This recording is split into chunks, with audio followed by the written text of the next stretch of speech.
ప్రభుత్వ ఆసుపత్రిలో మధ్యాహ్న భోజన సదుపాయం ఏర్పాటు చేయడం ఎంతో ప్రశంసనీయమైన చర్య. ఫౌండర్ బద్దిటి అల్లూరయ్య మాట్లాడుతూ పేదలకు సహాయం చేయాలనే సంకల్పం నిజంగా సమాజానికి ఆదర్శప్రాయమైనవి.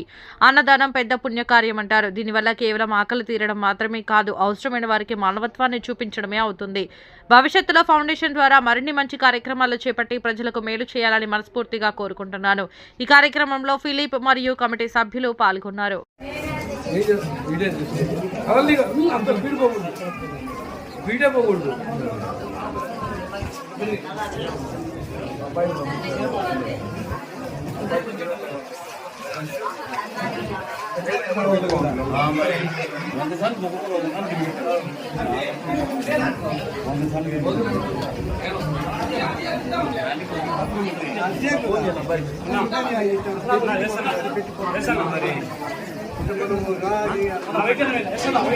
యాభై నిమిషాలు వచ్చిందా దాంట్లో మన పిల్లలు కలిసి అయిపోయింది. బెర్రలు వస్తుంది.